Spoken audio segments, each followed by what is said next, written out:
아우구스티누스가 나타난 지 800년 후 토마스 아퀴나스가 등장했다.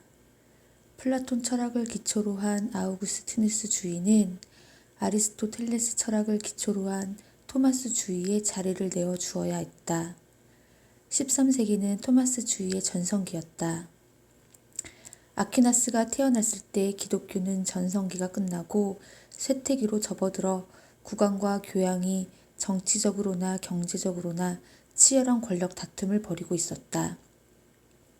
명문 귀족 출신인 아퀴나스는 가문이 왕실과 밀접한 관련을 맺고 있었다.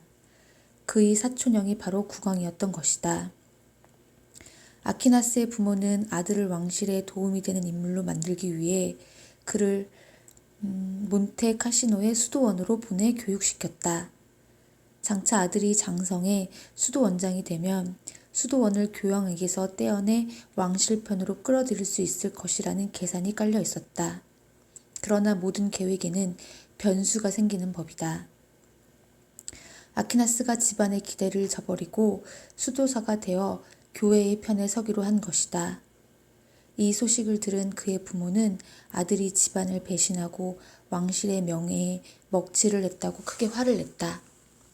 결국 아퀴나스는 사촌형인 국왕이 보낸 군대에 체포된 후 친형 2명에 의해 집으로 압송되어 집안에 연금당했다. 그때부터 그의 부모, 형제, 자매는 그의 마음을 돌리기 위해 1년 넘도록 온갖 노력을 기울였다. 하지만 어떤 말로도 아퀴나스의 마음을 돌릴 수는 없었다. 그는 신앙이 목숨보다 더 중요하다며 버텼다. 집에서 연금당해 있는 동안 아퀴나스는 가족들에게 전도를 했다. 그의 끈질긴 노력으로 그의 누나 하나가 마음이 바뀌어 그가 도망칠 수 있도록 도와주었다. 집에서 도망친 아퀴나스는 갈증을 풀듯 종교와 철학에 미친 듯이 몰두했다. 과묵하고 뚱뚱한 체격에 행동도 굼떴기 때문에 주위에서는 그를 벙어리 황소라고 불렀다. 하지만 자유를 얻은 아퀴나스는 호랑이가 날개를 단 것처럼 신학 분야에서 무섭게 발전하기 시작했다. 철학은 이 황소로 인해 신학의 시녀로 전락했다. 신학의 모든 명제는 신을 중심으로 하고 있다. 아우구스티누스는 조명서를 통해 지식론의 관점에서 신의 존재를 논증했고 아우구스티누스의 추종자이자 마지막 교부검 최초의 스콜라 철학자인 안셀무스도 존재론의 관점에서 신의 존재를 논증했다. 교부 아우구스티누스는 플라톤주의와 신플라톤주의를 논증에 이용했다. 13세기에 이슬람 문화가 전파되면서 아리스토텔레스의 철학이 다시 주목받기 시작했다. 아리스토텔레스의 형이상학, 논리학, 자연철학, 윤리학 저서들이 라틴어로 번역되어 기독교 세계에서 강렬한 반향을 일으켰다. 처음에는 아리스토텔레스의 사상이 이단으로 규정되어 금지당했지만 머지않아 플라톤을 대신해 신학자들이 사상적 우상이 되고 기독교 신학의 주요 도구가 되었다.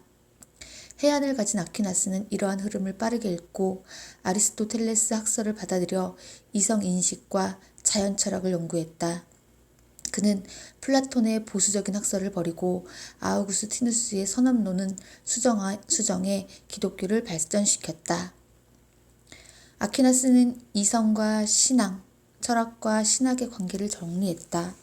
이성과 신앙, 철학과 신학이 대립적인 관계가 아니며 철학이 신학의 시녀임을 논증한 것이다. 아우구스티누스와 안셀무스 등 선배 철학자들은 플라톤의 학설을 논증에 이용하면서 이성과 신앙, 철학과 신학의 관계를 명확하게 밝히지 않았다. 그 때문에 철학은 신학을 반대하고 신학에서 인정하는 것은 철학에서 반드시 부정한다는 오해가 생긴 것이라고 아퀴나스는 생각했다. 철학과 신학, 이성과 신앙은 서로 병존할 수 있다. 다만 신학이 최고의 지혜이며 이성이 신앙에 복종해야 한다는 것이 그의 주장이다. 신학의 확실성은 인간의 이성이 아니라 신의 계시가 갖는 절대적인 정확성에서 나온다. 그러므로 절대로 틀릴 수 없다. 반면 철학은 인간의 지혜에서 나오고 이성은 오류를 범할 수 있다. 그러므로 철학은 통솔적이고 등급이 낮은 학문이다. 신학은 철학보다 높은 위치에 있으며 철학은 신학의 시녀다. 이것이 아퀴나스의 사상이다. 아퀴나스는 중세의 가장 유명한 신학자일 뿐 아니라 가장 유명한 스콜라 철학자이다. 스콜라 철학이란 교회, 수도원 등에서 탄생한 것으로 종교신학에 봉사하기 위한 철학사조다.